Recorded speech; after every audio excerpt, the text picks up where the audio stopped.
Terceira série, hoje 2 de fevereiro de 2021. Vamos falar hoje sobre a Primeira Guerra Mundial, tá bom, pessoal? Então presta bem atenção. Tem muita questão que cai muito, tudo quanto é de prova, é um dos assuntos mais cobrados, tá bom? Do Enem todinho, do vestibular, da FUVEST, enfim. Esse ano eu não me recordo de nenhuma questão de... Aliás, na verdade teve uma questão sobre a Primeira Guerra Mundial, tá bom? Nesse ano de 2020. É bem provável que aconteça bem mais questões sobre ela em 2021, tá? Então a gente vai agora verificar o seguinte, ó. Na aula passada a gente falou sobre imperialismo, né? É bom vocês verem a aula passada de novo, é pequenininha, não é grande não. Para você compreender aquele lance lá dos países que, digamos assim, estavam dominando a Europa toda e até o mundo, como a Inglaterra, né? A França, a Holanda, a Bélgica, enfim, né? E depois apareceram dois países estranhos a isso, foi a Alemanha e a Itália, que chegaram atrasados, foram unificados atrasados. Chegaram países novos, né, e industrializados, doidos por território, só que não tinha território mais para eles, né? E isso levou o pessoal meio que um impasse, né, ó. Que para eles conseguirem territórios, eles iam acabar tendo que invadir terras da França, terras da Inglaterra, terras da Bélgica, terras da Rússia, enfim. Estavam aí bem... A Alemanha, para se unificar, teve que lutar com muita gente. Inclusive, quando ela era apenas chamada de Prússia, tá? Ela arrumou uma confusão com a França. Isso resultou em quê? No seu processo final de unificação, ela se tornou-se um país muito grande, muito poderoso, grande e poderoso, né? E a França perdeu um território chamado de Alsácia-Lorena. Alsácia, hífen, Lorena. Já vi acentuado, já vi sem acento, mas de qualquer forma você coloca um acento, fica melhor. A-L-S-A-S-I-A, Alsácia-Lorena. Esse território ficava bem na fronteira da França com a Alemanha, um território muito rico em minérios, metais preciosos, matéria-prima, para tudo enquanto que se precisasse, esse território tinha. Então a França desenvolveu um movimento chamado de revanchismo contra a Alemanha. Tá bom, pessoal? Então temos aqui dois motivos já para uma guerra. O imperialismo, que falamos na aula passada, e o revanchismo, que estamos falando agora. Que a França começou a fazer aquela propaganda contra os alemães, dizendo que os alemães eram ruins, que as crianças deveriam crescer naquele sentimento de ódio aos vizinhos alemães, e que, enfim, houve todo um aparato ideológico, uma propaganda negativa com relação aos alemães. O nome disso é revanchismo. No nosso livro, gente, deixa eu mostrar para vocês a página. No nosso livro, na página 507, estamos longe já, né? 507, 507, vai falar desses movimentos chamados de movimentos nacionalistas, tá bom? Então, o nacionalismo foi outro motivo para essa guerra acontecer, tá bom? Estou aqui, digamos assim, destacando os grandes motivos da Primeira Guerra Mundial, tá bom? O nacionalismo foi um grande motivo. O que é isso? É aquele exagero, aquele apego à nação, né? Aquele apego à nação. Porque uma coisa é a gente gostar do país que vive, mas outra coisa é você ter aquele exagero demais, aquele apego demais. Por exemplo, tem um país aqui, né? Aí tem um território vizinho que fala a mesma língua, o mesmo idioma, então esse país vai ficar louco para tomar aquele território. Sim, pelo motivo deles falarem o mesmo idioma, a mesma língua, enfim. Então, exemplos de nacionalismo, nós temos o pan-eslavismo, nós temos o pan-germanismo. O pan-germanismo é ligado, gente, desculpa aí, viu? O pan-germanismo. O revanchismo também entra nesse aspecto aqui, o revanchismo francês. A França também estava sendo muito nacionalista, tá bom? O pan-eslavismo é a união de todos os povos de origem eslava, como por exemplo a Rússia, né? Quem mais? A Sérvia,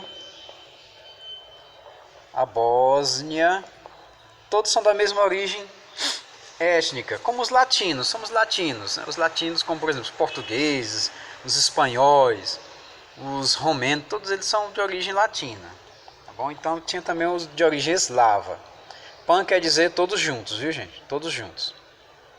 Pan-germanismo é a união de todos os povos de origem germânica, aqui no exemplo aqui Alemanha e Áustria.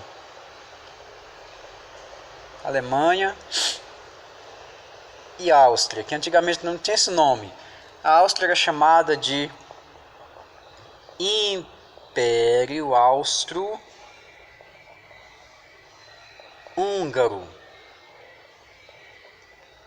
Império Austro-Húngaro. Porque era a união de dois povos assim bem semelhantes, os austríacos, os alemães, e os húngaros, que eram dominados pelos austríacos. Só que os húngaros tinham uma certa autonomia, por isso eles colocaram assim, Império Austro-Húngaro. Tá bom? Então, nacionalismo é isso aí. Essa mania de querer unir todos os povos da mesma origem em um só povo, vamos dizer assim, um só ideal. Tá bom? No nosso livro fala muito bem disso aí. Você pode fazer uma leiturazinha rápida, uma leitura bacana que você vai entender. Então, gente, olha só. No comecinho essa guerra durou de 1914 e foi até 1918, tá bom? No comecinho do século 20, o pessoal já estava danado inventando coisa, né? Era bela época, então havia todo um investimento, invenções. Em 1903, por exemplo, os irmãos Wright, lá nos Estados Unidos, faziam um voo, o primeiro protótipo de avião, segundo eles que inventaram, né? O primeiro protótipo de avião. 3 anos, só que ninguém filmou isso aí, ninguém catalogou nem nada. Em 1906, o Santos Dumont do Brasil foi lá na França e fez um voo no seu protótipo planador chamado 14 bis. Então, pessoal, só que esse aqui foi filmado, né? Mas independente de quem tenha inventado ou não, o fato é que o avião foi utilizado depois como arma nessa Primeira Guerra Mundial. Tá bom? Depois o pessoal saiu inventando outras coisas, inventou o rádio, inventou a fotografia, inventaram também o paraquedas, né? O paraquedas exatamente para, digamos, se locomover melhor dentro de um avião, saltar. O paraquedas serve para isso, para pular, não serve para outra coisa. E também o pessoal acabou criando o protótipo do tanque de guerra, né? Quer dizer, a indústria estava muito voltada a esse setor de guerra. Por qual motivo? Porque eles achavam que quanto mais o país ficasse armado, melhor seria para manter a paz, porque ninguém ia ter coragem de invadir. Um triste engano, né? Porque todo mundo teve a mesma ideia de investir muito em armas, investir muito nesse setor industrial aí de produção armamentista. Deixa eu mostrar uma coisa para vocês. Ó, com a rivalidade entre Inglaterra e Alemanha versus Alemanha, diga-se de passagem, um outro motivo para essa guerra acontecer, botei só Inglaterra, mas você entende, viu? Inglaterra contra a Alemanha. Um outro motivo para essa guerra acontecer foi porque exatamente a Inglaterra tinha uma indústria muito grande, muito rica, né, industrialmente, e a Alemanha também chegava com uma indústria muito forte. E isso irritou os ingleses, que queriam o monopólio todo para eles, queriam dominar o mundo sozinho, né? Então começou exatamente essa coisa da fabricação armamentista e também das alianças militares, que também foi outro motivo para essa guerra. Alianças militares. Como aconteceu essas alianças militares? Aconteceu assim, ó. De um lado, juntaram-se Alemanha, Itália e Império Austro-Húngaro.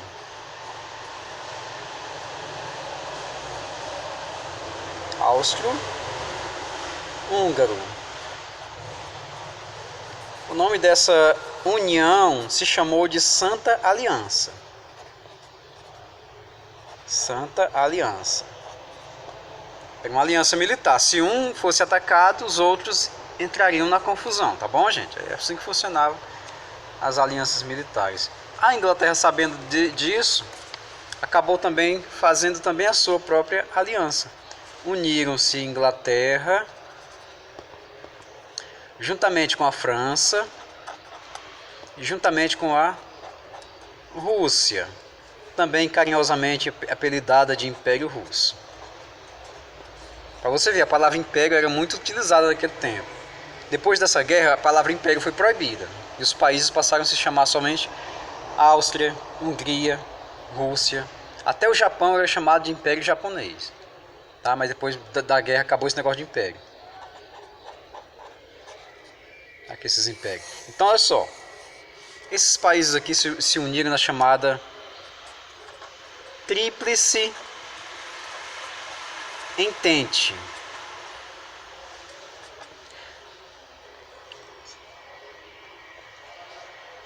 Santa Aliança também era chamada de Tríplice Aliança, por motivos óbvios, né? São 3 países. Tríplice Aliança. Tanto faz, Santa Aliança, Tríplice Aliança, e eles é que chamavam dessa maneira, tá bom? Eles é que se achavam assim. Então, gente, é o seguinte: os países cada vez mais armados, motivos para a guerra já tinha de sobra. Só que, deixa eu mostrar um mapa para vocês agora, para a gente fixar melhor o negócio. Então, olha só. Montado todo esse cenário aí de países loucos para se defender, ninguém imaginava que alguém fosse atacar. Essa região aqui da Sérvia e da Bósnia-Herzegovina, Montenegro, Albânia, Macedônia, viu? Essa região todinha, ela era muito visada. Os países queriam dominar. Quem queria dominar? A Áustria-Hungria estava louca para invadir. Só que a Sérvia era aliada da Rússia. Olha o tamanho da Rússia, né? Grande, mas era um pouquinho desajeitada, né? Em lugares muito pobres, inclusive. E os russos tinham um sonho de unir todo o povo, né? Porque eles eram da mesma origem, falavam idiomas em comum, tá bom? Tinha a mesma etnia, vamos dizer assim. O idioma mudava, mas a etnia era a mesma. E a Áustria, que era de origem alemã, não tinha nada a ver com eles, queria invadir esse território, né? E acabou que a Áustria invadiu a Bósnia-Herzegovina, vizinha da Sérvia. Tá? A Áustria invadiu a Bósnia. Então o que é que acontece depois disso? A Áustria invadindo a Bósnia, até aí o pessoal ficou de orelha em pé, né? E agora o que fazer? Como expulsar os austríacos daquela região, né? Nem precisou bolar um plano para isso, porque o príncipe da Áustria, o príncipe herdeiro da Áustria, Francisco Ferdinando, mais carinhosamente chamado de Chico Ferdinando, para não esquecer, o Francisco Ferdinando foi fazer uma carreata em rua aberta, em um carro aberto, pelas ruas de Sarajevo, capital da Bósnia. Viu, gente? Então ele foi lá fazer lá a sua média, dizer que era poderoso, foi fazer uma carreata ali, braços abertos para todo mundo. Os caras atiraram nele, deram um tiro no príncipe herdeiro e mataram o príncipe da Áustria. Aí você imagina a confusão que foi. A Áustria imediatamente declara guerra a essa região todinha, Sérvia, Bósnia, todo mundo. A Rússia, como era aliada da Sérvia, declara guerra à Áustria. Hungria, claro, né? E a Alemanha, que estava louca para entrar numa confusão, declara guerra à Rússia. E a Rússia, sendo aliada da Inglaterra, a Inglaterra declara guerra à Alemanha e a França também entra na confusão. Pronto, a guerra havia iniciado em 1914. As pessoas imaginando que isso ia durar uns 6 meses, que antes do Natal o pessoal voltava para casa para festejar o Natal, bastava dar uma coça nos alemães e no pessoal da Áustria-Hungria, mas não foi bem isso que aconteceu. Os alemães começaram a invadir a França, começaram a invadir regiões do lado de cá também, ou seja, tinha duas frentes. Os alemães invadiam a frente da direita, invadiam a frente da esquerda, e a confusão grande começou. Tá bom? Então, entendendo os reais motivos dessa guerra, gente. Como eu falei para vocês, imperialismo, nacionalismo, revanchismo francês, rivalidade entre Inglaterra e Alemanha, o assassinato do príncipe herdeiro da Áustria, Francisco Ferdinando, que foi fazer lá uma carreata lá em Sarajevo, na capital da Bósnia, para dizer que era forte, tinha dominado, enfim, tá bom? Tudo isso aí acarretou a guerra. A guerra começou por causa disso. O assassinato do príncipe herdeiro da Áustria-Hungria foi só o ponto inicial da coisa. Foi só o estopim, como a gente chama. E como surge nessa imagem clássica que gosta de aparecer em todo lugar. O príncipe Francisco Ferdinando levando um tiro aí de uma sociedade nacionalista, terrorista, que vivia lá na Sérvia. A Sérvia, enfim, como falei para vocês, tudo isso é produto de nacionalismo. E nacionalismo exagerado causou essa confusão toda. Essa guerra, na aula que vem, a gente vai falar a respeito dos movimentos da guerra. Duas fases da guerra. A guerra de movimento, eu falei para vocês, os alemães começavam a invadir. E a guerra de trincheiras, quando acabaram as invasões e o pessoal começou a guerrear nas trincheiras. Tá bom?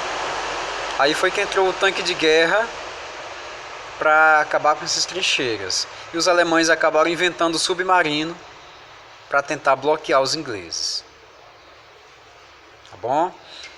Deixa-me ver se eu tenho questões para a gente hoje. Olha só essa questão do Enem 2014. 3 décadas, de 1884 até 1914, separam o século XIX, que terminou com a corrida dos países europeus para a África e para o surgimento dos movimentos de unificação nacional da Europa, ou seja, nacionalismo, do século XX, que começou com a Primeira Guerra Mundial. É o período do imperialismo, que dá quietude estagnante da Europa e dos acontecimentos empolgantes da Ásia e da África. O processo histórico citado contribui para a eclosão da Primeira Guerra Mundial. O que? O imperialismo, viu, gente? E o nacionalismo também. Na medida em que a Primeira Guerra Mundial difundiu as teorias socialistas, sim também, mas só que aqui não está falando disso, tá bom?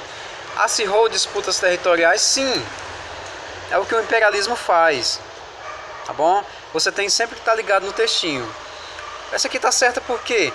Porque em 1917, faltando um ano para a guerra terminar, a Rússia sai da guerra para participar de uma outra guerra, parece brincadeira, mas participar de uma outra guerra, a chamada Guerra dos Bolcheviques e Mencheviques, que mudou o nome da Rússia para a União Soviética. A gente vai ver isso aí com detalhes, tá bom? Então, deixa eu mostrar mais uma questão pra gente aqui. Vamos ficar mais sossegadão aqui. O Enem 2009, outro do Enem, olha só. A primeira metade do século XX foi marcada por conflitos e processos que a inscreveram como um dos mais violentos períodos da história humana.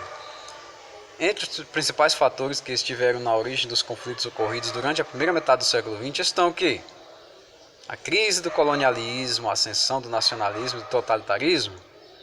Não. O enfraquecimento do Império Britânico? Não. Na verdade está se fortalecendo. O declínio britânico também não. A corrida armamentista, o terceiro mundismo? Não, o terceiro mundismo não é agora não, só na Guerra Fria. Revolução bolchevique, imperialismo e unificação da Alemanha? Perfeito. Tá bom? Revolução bolchevique é na União Soviética, a gente vai ver isso aí com mais detalhes.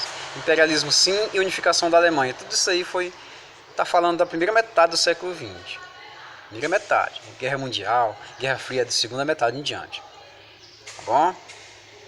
Então ficamos hoje, por enquanto, nesse pedaço. Próxima aula a gente vê as fases da guerra e mais questões de vestibular e Enem. Na dúvida, assiste a aula novamente, que vai servir muito para vocês. Ok, tchau, bom dia.